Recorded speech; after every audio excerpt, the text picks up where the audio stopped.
আসসালামু আলাইকুম। কাজী টিভি ওমানের পক্ষ থেকে সবাইকে স্বাগত। আজকের ভিডিওটা স্পেশালি যারা আউটপাসের দেশে যেতে চান তাদের জন্য। তারা এই মুহূর্তে বিভ্রান্তির মধ্যে রয়েছেন।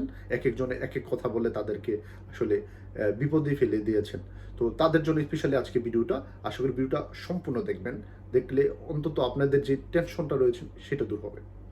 আসলে যারা আউটপাসে তাদের কি এম্বাসিতে যাওয়া জরুরি? একদম না, সমান না। যাদের পাসপোর্ট রয়েছে তারা একদম লিগেলের মতো আমরা যেভাবে দেশে যাই ঠিক এভাবে যেতে পারবেন। শুধুমাত্র অনলাইনটা করে রাখবেন। আর অনলাইনটা করে রাখলে সুবিধা কি আপনার? যদি এখন বর্তমান কিন্তু প্রচুর চেকিং চলছে। সেক্ষেত্রে অনলাইনের পেপারটা দেখালে তারা নাও নিতে পারে আপনাকে। আমি কনফার্ম দিচ্ছি না, হয়তো নাও নিতে পারে। কারণ আপনি দেশ দেশ থেকে ত্যাগ করবেন সেজন্য আপনি অনলাইন করেছেন। আর আপনি যদি আজকে অনলাইন করেন সেক্ষেত্রে আগামী 10 দিন পর আপনাকে ওমান ত্যাগ করতে হবে। সো যত দ্রুত পারেন অনলাইনটা করে রাখেন ফুড সেফটি।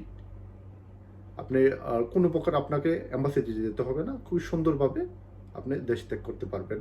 আগামী 30 জুলাই আগ পর্যন্ত আপনি ওমানে বৈধতা পেয়েছেন। এবং যাদের কিছু নেই, যেমন শুধু পতাকা আছে বা পাসপোর্ট ফটোকপি আছে, তাদের জন্য অ্যাম্বাসিতে যাওয়া আবশ্যক। কারণ বাংলাদেশ এই দেশ থেকে আরেকটা দেশ ত্যাগ করতে একটা ডকুমেন্টের প্রয়োজন, হয়তো পাসপোর্ট নাহলেও না হয় ট্রাভেল পারমিট। সেই জন্য তারা অবশ্যই অ্যাম্বাসিতে যেতে হবে। তো অ্যাম্বাসিতে যাবেন, অবশ্যই আপনি অনলাইন করে নেবেন। আপনার নিকটবর্তী এলাকায় মক্তব সানাদ বা স্টুডিও বা পরিচিত কারো থেকে অনলাইন করে নিতে পারবেন। অনলাইন পেপারটা সঙ্গে রাখবেন এবং একটা ফর্ম ফিল আপ করে নেবেন আউটপাসের জন্য। যাদের পাসপোর্ট নেই, সকালে আপনারা জমা দেবেন, বিকালের মধ্যে পেয়ে যাবেন। 100 পয়সাও আপনাদের থেকে অ্যাম্বাসি কর্তৃপক্ষ নেবে না। তো আশা করি এই ভিডিওতে আপনারা একটু হলেও ক্লিয়ার হয়েছেন যে আসলে এবারের আউটপাসের প্রক্রিয়াটা কি। তো ভালো থাকবেন, সুস্থ থাকবেন। দেখা হবে অন্য কোনো ভিডিওতে। আসসালামু আলাইকুম ওয়া রাহমাতুল্লাহি ওয়া বারাকাতুহু।